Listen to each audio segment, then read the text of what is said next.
साथियों,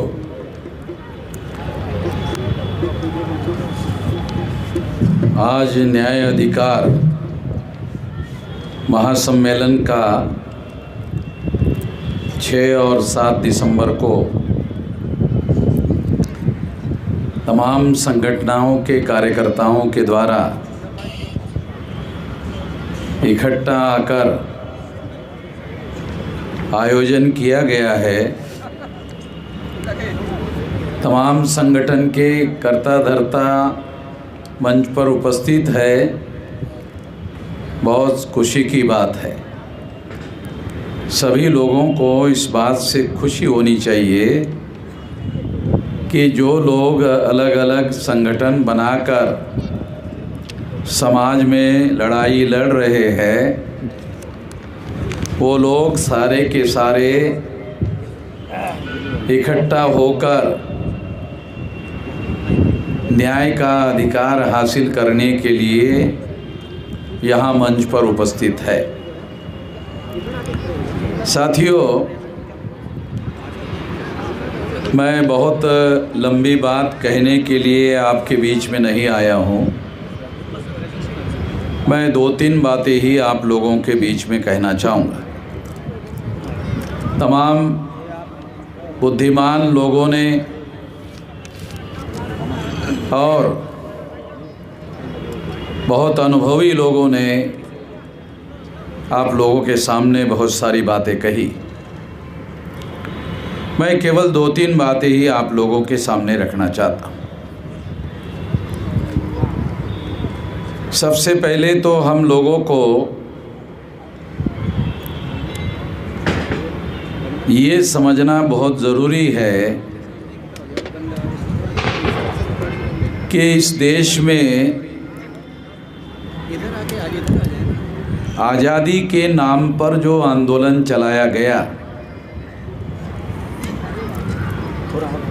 आज़ादी का अमृत महोत्सव इस देश में मनाया जा रहा है और हमारी महत्वपूर्ण समस्याओं का कोई समाधान नहीं हुआ।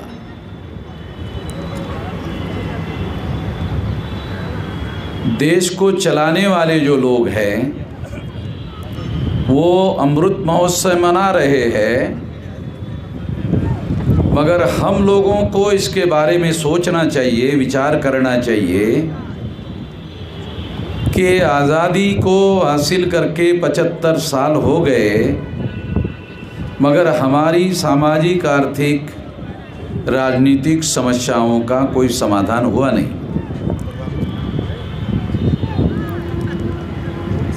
और अगर समाधान नहीं हुआ तो मैं ऐसा मानता हूँ कि जो इस देश के बहुसंख्यक लोग हैं वो बहुत सालों तक कांग्रेस से उम्मीद लगाकर बैठे थे कि ये लोग हमारी समस्याओं का समाधान करेंगे, इसीलिए बरसों से उनको वोट देते रहे। उनसे उनकी उम्मीदें पूरी नहीं हुई तो फिर उन लोगों ने बीजेपी का दामन पकड़ लिया और सेंट्रल में अभी बीजेपी की लगातार 8 साल से सरकार चल रही है और किसी समस्या का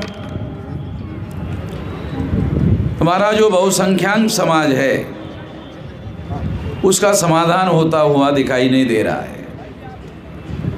अगर होता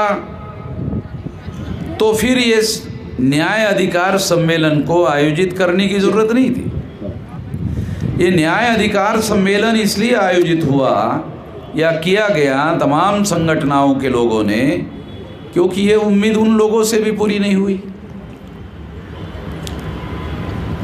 तो मैं इस संदर्भ में बात आप लोगों को बताना चाहता हूं कि जो लोग सदियों से इस देश में अन्याय करने वाली व्यवस्था को बनाकर चला रहे हैं, उन लोगों के द्वारा बनाए गए संगठन को हमारे लोगों ने साथ सहयोग दिया। शेड्यूल कास्ट के लगभग उस अन्याय करने वाले समाज ने 1703 टुकड़े किए। शेड्यूल कास्ट की 1703 जातियां है देश में, आदिवासियों के 801 टुकड़े हैं और पिछड़े वर्ग के 3743 टुकड़े हैं मंडल कमीशन के अनुसार। ये तीनों मिलाकर 6247 जाति के टुकड़े हैं। उन्हीं लोगों ने किए हजारों सालों से हम लोगों के। जिन लोगों ने हमारे 6247 टुकड़े किए, उन्हीं लोगों से हम लोगों ने उम्मीदें पाली थी कि ये लोग हमारी समस्याओं का समाधान करेंगे, और इसीलिए हमारे लोगों ने कांग्रेस का साथ दिया। फिर वही लोग बीजेपी का साथ देते रहे, उनसे भी उम्मीद पूरी नहीं हुई। अन्याय करने वाले समाज ने एक पिछड़े वर्ग के आदमी को, एक ओबीसी के आदमी को, नरेंद्र मोदी को प्रधानमंत्री के तौर पर नॉमिनेट किया। मैं नहीं मानता कि नरेंद्र मोदी रियल रिप्रेजेंटेटिव है। ये हमारे समाज का रियल रिप्रेजेंटेटिव नहीं है। ये आरएसएस के ब्राह्मणों के द्वारा नॉमिनेटेड है। तो हमारे बहुत सारे पढ़े लिखे लोगों को, मैं अनपढ़ों को नहीं कह रहा हूं, कि अभी तक नॉमिनेटेड रिप्रेजेंटेशन भी समझ में नहीं आता। पढ़े लिखे लोगों को समझ में नहीं आता नॉमिनेटेड रिप्रेजेंटेशन क्या है। जो लड़ाई बाबा साहब अम्बेडकर ने 1932 में रियल रिप्रेजेंटेशन और नॉमिनेटेड रिप्रेजेंटेशन के बीच में, गांधी जी के बीच में और बाबा साहब अम्बेडकर के बीच में लड़ाई हुई।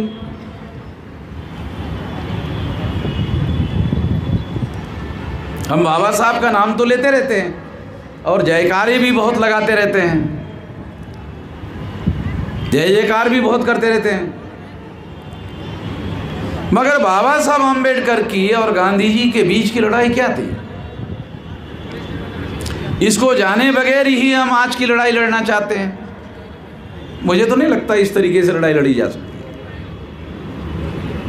जो कौम इतिहास से सबक नहीं सीखता, वो कौम कभी अपना आंदोलन, स्वाभिमानी आंदोलन नहीं चला सकता, आत्मनिर्भर आंदोलन नहीं चला सकता, अपने बल पर आंदोलन खड़ा नहीं किया जा सकता, अगर इस इतिहास को आप जानते नहीं हैं। 1932 को नॉमिनेटेड रिप्रेजेंटेशन और रियल रिप्रेजेंटेशन, इसके बीच की जो लड़ाई है, बाबा साहब अम्बेडकर और गांधी जी के बीच में लड़ाई थी। और बाबा साहब अम्बेडकर शेड्यूल कास्ट और शेड्यूल ट्राइब के लिए रियल रिप्रेजेंटेशन का 17 अगस्त 1932 को अधिकार हासिल करने में कामयाब हुए थे। कितने पढ़े लिखे लोगों को यह बात जानकारी है कि गांधी जी ने इस अधिकार को आमरण अनशन करके छीन लिया? कितने पढ़े लिखे लोगों को पता है?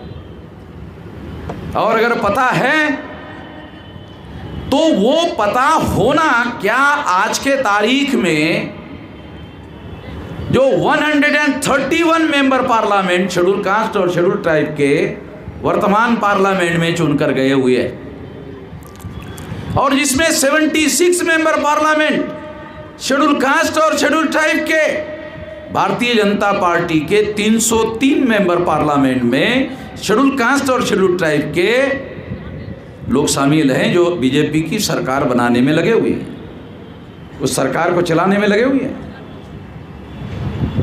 जिसको हमारे पढ़े लिखे लोग, विधायक जी, सांसद जी, यानी आप लोग अपने लोगों को जगाते भी रहोगे और दलालों और भड़वों को, जिनको बाबा साहब अम्बेडकर ने what Gandhi and Congress have done to untouchable नाम के किताब में दलाल और भड़वे कहा। उनको आप सांसद जी भी कहते रहेंगे, आप विधायक जी भी कहते रहेंगे, और आपको इस बात का मलाल भी होगा कि यहाँ लोग उपस्थित नहीं है। अरे लोग उनके साथ जाएंगे, इलेक्टेड मेंबर पार्लियामेंट के सांसद जी के साथ जाएंगे, विधायक जी के साथ जाएंगे कि आपके साथ आएंगे कफल्लक लोगों के साथ में?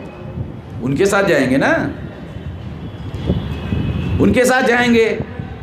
जब तक आप उन दलालों और भड़वों के बारे में जिनको बाबा साहब अम्बेडकर ने what Gandhi and Congress have done to untouchable में दलाल और भड़ुआ कहा, आप कह सकते हो? जो बाबा साहब अम्बेडकर ने लिख कर रखा वो कहने की भी आप लोग जरूरत नहीं करते हो। तो लोग जागृत कैसे होंगे? उनसे लोग कटेंगे तो यहाँ मैदान में आएंगे, उनसे जुड़े रहेंगे तो आपके मैदान में कैसे आएंगे? और क्यों आएंगे? सांसद के पास जाएंगे ना, विधायक के पास जाएंगे, आपके पास क्या आएंगे? क्या है? अगर आपने पुलिस चौकी में टेलीफोन किया तो पुलिस चौकी वाला आपकी सुनता नहीं है, उसकी सुनता तो है कम से कम सांसद की और विधायक की, उसके साथ जाएंगे।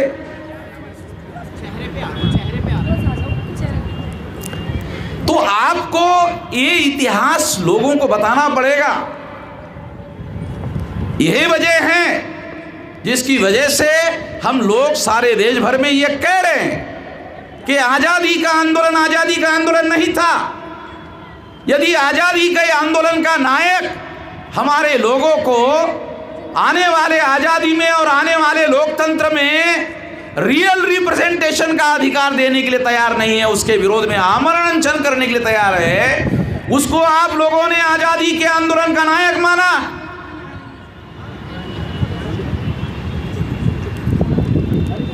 उसको नंगा करना पड़ेगा। वैसे तो वो आधा नंगा ही है, थोड़ी आधी कोशिश करनी पड़ेगी, ज़्यादा कोशिश नहीं करनी पड़ेगी। आधी कोशिश करने के लिए भी आप राजी नहीं हैं। आप अपने लोगों को इसके लिए जागृत नहीं करोगे तो आपके साथ जो उनके साथ लगे हुए हैं, अरे आपके साथ आएंगे कैसे जब तक उनसे आप लोग अलग नहीं करोगे? उनसे उनको अलग करना पड़ेगा तो फिर ये मैदान भरेगा। क्यों नहीं भरेगा? ये मैदान कि मैंने अधिकारियों को पूछा भाई कितने भर सकते हैं, तो आधा ही रख दिया, अभी तो ये तो पूरा रखा ही नहीं। मैंने अभी आते आते पूछा, अरे ये तो मैं अभी बुक करने वाला था ये पूरा भरने के लिए, अभी मैं दूसरा कार्यक्रम यहाँ पूरा, मैंने कहा तो साला आधा ही रह गया। तो यहाँ कार्यक्रम करने का साला कोई मीनिंग नहीं रहा अभी तो, क्योंकि तो हम लोग जितना इकट्ठा कर सकते हैं तो उसके लिए जगह ही नहीं हो रही है अभी रामलीला मैदान। 2-3 लाख लोग तो हमने आरएसएस के हेडक्वार्टर 3.5 लाख लोग लेकर गए थे, यहाँ तो जगह नहीं है, यहाँ तो 60-70 हज़ार से ज़्यादा लोग नहीं आ सकते। साथियों, मैं आपको ये बताना चाहता हूँ कि यदि आज़ादी का आंदोलन होता तो फिर गांधी जी को हमारे लोगों के मिले हुए अधिकारों के विरोध में आमरण अनशन करने की क्या जरूरत थी? अगर वो हमारे ही मिले हुए अधिकारों के विरोध में छीनने के लिए आमरण अनशन कर रहे थे तो फिर वो आज़ादी का आंदोलन भी चला रहे थे, वो कैसा चला रहे थे? ये सिंपल सवाल हमारे दिमाग में पड़ना चाहिए। इसलिए साथियों, मैं आपको इतिहास को खंगालना पड़ेगा, और बहुत पुराना इतिहास नहीं, आधुनिक भारत में जहां 1848 से लेकर ये आधुनिक भारत में लड़ाई लड़ी गई है, उसका इतिहास तो कम से कम हम लोग ठीक से समझे। अगर उसका इतिहास ठीक से समझने की कोशिश करेंगे तो फिर हम आज़ाद भारत में, जो हमें आज़ादी नहीं मिली है, पुलिस चौकी में हमारा एफआईआर नोंद नहीं होता, भाई आज़ादी मिली है, क्या आज़ादी मिली है? हमारे लोगों को आदिवासी इलाके में 500 आदिवासियों को एफआईआर नोंद करने के लिए जाना पड़ता है, जो सुप्रीम कोर्ट कहता है कि ये संवैधानिक अधिकार है, एफआईआर संवैधानिक अधिकार है। तो एक आदमी पुलिस चौकी में जाकर नोंद कर ले तो नोंद होना चाहिए, नहीं होती। काहे की आज़ादी है? इसको आज़ादी कहा जा सकता है? इस देश में आपके इलेक्टेड रिप्रेजेंटेटिव है 131 मेंबर पार्लियामेंट और 1000 से ज़्यादा एमएलए है पार्लियामेंट में, उनको कोई बोलने नहीं देता। अरे आपकी छोड़ो, आपके इलेक्टेड रिप्रेजेंटेटिव को पार्लियामेंट में कोई बोलने नहीं देता। जब आपके इलेक्टेड रिप्रेजेंटेटिव को बोलने नहीं देता कोई, और लोकसभा का सभापति ही उनको रोकता है। हीरालाल परमार का नाम सुना? 82 में संसद में, जब 82 में रिजर्वेशन विरोधी आंदोलन हुआ था गुजरात में, वो संसद में बोलना चाहता था तो सभापति ने कहा, परमार जी आपकी कांग्रेस पार्टी ने आपका नाम बोलने के लिए नहीं दिया है, आप नहीं बोल सकते। हम बहुत जल्दी भूलने वाले लोग हैं, हमारे पिछवाड़े पे डेली लात पड़ती है, मगर भूलने का हमारा ऐतिहासिक रिकॉर्ड है। हम बहुत जल्दी भूल जाते हैं और फिर नई नई कहानियां हमारे सामने आती रहती हैं।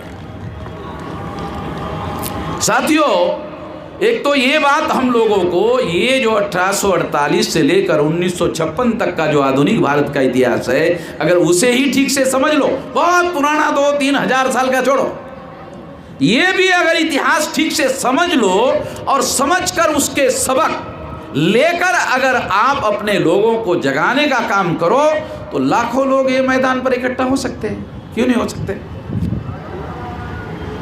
तमाम संगठनों के कार्यकर्ता यहाँ मंच पर इकट्ठा आए हैं, बहुत अच्छी बात है, बहुत खुशी की बात है, मगर ये निश्चित रूप से हम लोगों को दुखी करने की बात है कि यहाँ 90% कुर्सियाँ खाली है। निश्चित रूप से हम लोगों को दुखी हैं। तो जो केंद्र सरकार चलाने वाले बीजेपी और आरएसएस के लोग हैं, क्या मैसेज गया यहाँ से? बहुत गलत मैसेज गया, बहुत दुखी करने वाला मैसेज गया। उनका हौसला बढ़ता है इस वजह से, हमारे दुश्मनों की हिम्मत बढ़ती है इससे। तो ये हमारी समस्या है और ये समस्या रहेगी। एक तो ये बात मैं आप लोगों को बताना चाहता हूं। दूसरी बात मैं आप लोगों को बताना चाहता हूं, क्योंकि मैं तीन ही बात बोलूंगा। दूसरी बात ये कि हम लोगों को इस देश में परिवर्तन करने के लिए आंदोलन चलाना होगा। अगर परिवर्तन करने के लिए आंदोलन चलाना होगा तो क्या कोई आंदोलन संगठित शक्ति के बगैर आप चला सकते हैं? क्योंकि आपकी इस देश में जो 6247 जाति के टुकड़ों में बांटकर इस देश की जो ब्राह्मणिकल सोशल ऑर्डर बनाई गई है, उस व्यवस्था को बदलने के लिए, उस व्यवस्था का परिवर्तन करने के लिए आपको इस देश में आंदोलन चलाना होगा। वो है आपकी मूल समस्या। और इस समस्या का समाधान करने के लिए आपके पास संगठित शक्ति चाहिए।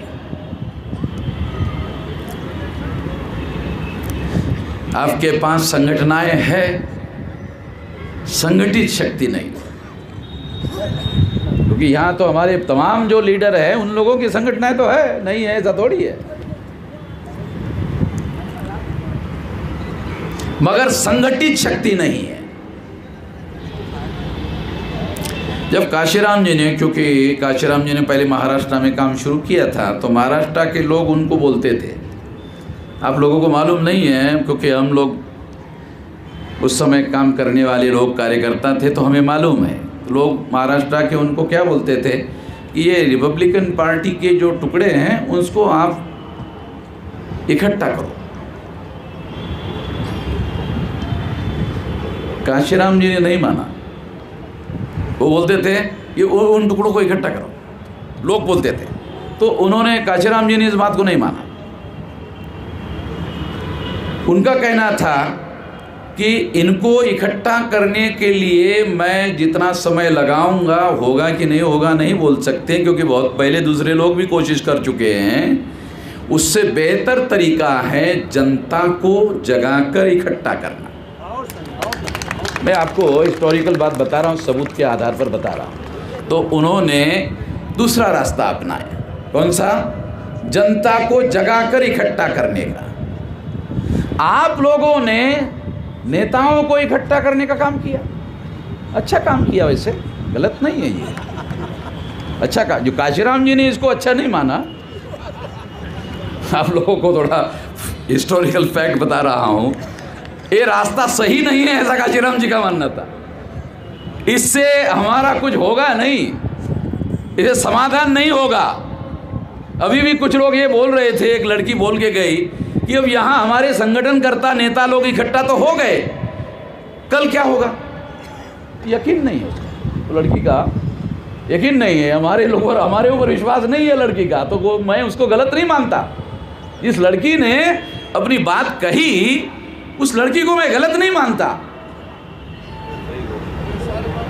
तो इसलिए मैं आपको ये बात कह रहा हूं कि काशीराम जी ने महाराष्ट्र के लोगों की बात को नहीं माना और उन्होंने जनता को जगाकर इकट्ठा करने का काम किया, उसमें उनको सफलता मिली। काशीराम जी को उसमें सफलता मिली। अगर काशीराम जी को सफलता मिली तो मुझे लगता है कि ये सफलता हासिल करने वाला रास्ता है, इसको दूसरे लोग भी अपनाकर सफल हो सकते हैं। एक तो ये बात मैं आप लोगों को बताना चाहता हूँ, लंबी बात किए बगैर। तीसरी बात, ये तीसरी कहकर समाप्त करना चाहता हूँ।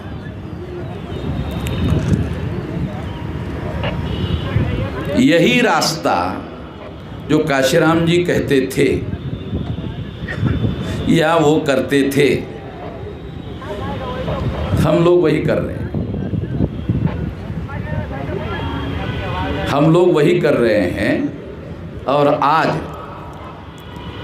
31 राज्यों में 567 जिलों में और 4000 से ज़्यादा तहसीलों में और 1.5 लाख से ज़्यादा गाँवों में 22,000 से ज़्यादा ब्लॉक में हमारा संगठन फैला हुआ है, जिसके लिए मैं 18 साल 3-4 महीने की मेरी उम्र थी तब से लगा हुआ हूँ। अभी मेरी 65 साल की उम्र पूरी हो गई। तो इसमें हमने इतना लंबा समय, लगभग 5 दशक संगठन निर्माण करने के लिए लगाया। आप लोगों ने केवल इतना ही देखा और सुना कि 3.5 लाख लोग आरएसएस के हेडक्वार्टर पर गए थे, इतना ही आपने देखा और सुना। आपको ये मालूम नहीं कि ये यकायक कैसे हो गया। तो यकायक नहीं हुआ, इसके पीछे 5 दशक की लंबी जद्दोजहद है और इतना बड़ा संगठित शक्ति का निर्माण हम लोगों ने किया, जो काशीराम जी ने रास्ता बताया। और बाबा साहब आम्बेडकर का जय जयकार किए बगैर, क्योंकि हम लोग जय जयकार बहुत ज़्यादा करते हैं और जय भीम जो है बहुत, आजकल तो जय भीम जो है ज़्यादा ज़ोर से बोलने का भी एक नया रिवाज आ गया है। मतलब धीरे से बोलने के बजाय ज़्यादा ज़ोर से। एक दूसरा एक नया रिवाज आ गया, कौन सा? जय जय जय जय जय जय जय जय जय भी, ये भी एक नया रिवाज आया। मैं दोनों में से कोई भी नहीं करता, दोनों में से एक भी काम नहीं करता। मैं यहाँ ऐलानिया बोल रहा हूँ, ये बोलने के लिए थोड़ा सुनने वाले लोगों को अच्छा नहीं लगता, मगर फिर भी मैं यही जोखिम और खतरा लेकर भी बोलते रहता हूँ। क्यों? क्योंकि मैं एक कैडर बेस ऑर्गेनाइजेशन बनाता हूँ, चलाता हूँ, और हमारे समाज को अगर आप बदलने का काम करना चाहते हो तो केवल मात्र एक विकल्प है कि आपको अपने समाज को संगठित करने के लिए कैडर बेस ऑर्गेनाइजेशन बनाना पड़ेगा। आप आरएसएस के विरोध में बोलते रहते हो, भाषण देते रहते हो, उनको कोई फर्क नहीं पड़ता। क्यों? कैडर बेस ऑर्गेनाइजेशन है, कम्युनिस्टों का कैडर बेस ऑर्गेनाइजेशन है, तो आरएसएस पर कोई असर नहीं पड़ता। आरएसएस को असर पड़ता है जब आपका कोई राष्ट्रीय स्तर का कैडर बेस ऑर्गेनाइजेशन हो और हर जिले में एससी एसटी ओबीसी के लोग कोई वैचारिक सवाल होता है तो जिले में ही जवाब देने का काम करे, तहसील में ही जवाब देने का काम करे। यहाँ रामलीला मैदान में आकर जवाब देने के बजाय वही तहसील में और जिले में ही जवाब देने का काम करे, तब तो आप लोगों को बचाने का काम कर सकते हो, तब तो आप संविधान को बचाने का काम कर सकते हो। एक बहुजन समाज पार्टी का एमएलए आगरा का बहुजन समाज पार्टी छोड़कर बीजेपी गया, उसने आकर बताया कि वहाँ चर्चा चलती है कि ये वामसेव के लोग अगर नहीं होते तो अभी तक तो हमने संविधान बदल दिया होता। वो एमएलए वहाँ आगरा का बीएसपी छोड़कर गया बीजेपी में, तो वहाँ मीटिंग में चर्चा होती है तो उसने आकर बताया, तो हमारे लोग उसके पास चंदा मांगने के लिए गए थे, तो है नहीं आपको चंदा नहीं देंगे। जब वहाँ संविधान बदलने की बात के रेफरेंस में वामसेव का नाम आया और कहा कि वामसेव नहीं होता ना तो अब तक तो बदल दिया होता, वो वापस आकर टेलीफोन किया हमारे लोगों को कि जरा आ जाओ, तो कहा क्यों, वो चंदा लेके जाओ। चंदा मांगने के लिए गया तो दिया नहीं। जब उसने अंदर जाके बीजेपी वालों से सुना ना, तब जाकर हमारे आदमी की अकल जो है, ये कौन लड़ रहा है, मैं आपको बताना चाहता हूँ, समझाना चाहता हूँ कि हमारे समाज की लड़ाई अगर आप वास्तव में लड़ना चाहते हो और बदलना चाहते हो और यहाँ आकर केवल भाषण नहीं करना चाहते हो, यहाँ बहुत ज़ोर ज़ोर से अगर मान लो आप भाषण कर लोगे और ये समझ लोगो कि इससे आपका दुश्मन डर जाएगा, आपका दुश्मन पर प्रभाव पड़ेगा, इससे कुछ नहीं होने वाला। बहुत ज़्यादा ताकत और बहुत ज़्यादा शक्तिशाली लोग हैं और कांग्रेस वाले बीजेपी के विरोध में, बीजेपी वाले कांग्रेस के विरोध में ये बोलते रहेंगे मगर संसद में गले भी मिलते रहेंगे, संसद में गले भी मिलते रहेंगे। राहुल गांधी को आपने, नरेंद्र मोदी को संसद में गले मिलते हुए देखा होगा, नहीं देखा होगा तो अभी भी यूट्यूब पर अवेलेबल है, देख लेना थोड़ा सा घूम घाम करके। तो मैं आपको ये बताना चाहता हूँ कि आपको अपने समाज को परिवर्तन के दिशा में अगर लेके जाना है और व्यवस्था अरे सारे देश भर में फैली हुई है गैर बराबरी की, अन्याय करने वाली गैर बराबरी की व्यवस्था फैली हुई है, तो आपके पास राष्ट्रव्यापी संगठन चाहिए और उस संगठन की संगठन शक्ति चाहिए। उसके आधार पर आप बदलाव का, उसके आधार पर आप परिवर्तन का काम कर सकते हो। यहाँ भाषण करके बदलाव हो जाएगा, मुझे नहीं लगता कि ऐसा हो सकता है। मुझे इस पर यकीन नहीं है, मुझे इस पर विश्वास नहीं है। भाषण करना गलत है ये नहीं कह रहा हूँ, भाषण करना गलत है ये नहीं कह रहा हूँ, तो आप लोगों का मिसअंडरस्टैंडिंग हो जाएगा कि भाषण करना ही गलत। नहीं, मैं ये नहीं कह रहा हूँ, मैं कह रहा हूँ संगठन शक्ति के बगैर भाषण करना, इसका कोई रिजल्ट नहीं निकलेगा। आपके पास संगठन शक्ति चाहिए, फिर उन लोगों के सामने अगर कोई वैचारिक एजेंडा आप रखते हो तो वो लोग गांव-गांव तक लेके जाएंगे। अगर ऐसा आपके पास संगठन शक्ति नहीं है तो लोग यहाँ सुनेंगे और फिर अपने अपने घर चले जाएंगे। वो लोग प्रचारक बनने चाहिए आपके विचारधारा के, और वो गांव-गांव में बात को फैलाने वाले होने चाहिए, तब तो ये काम आगे बढ़ सकता है। ऐसा करना होगा।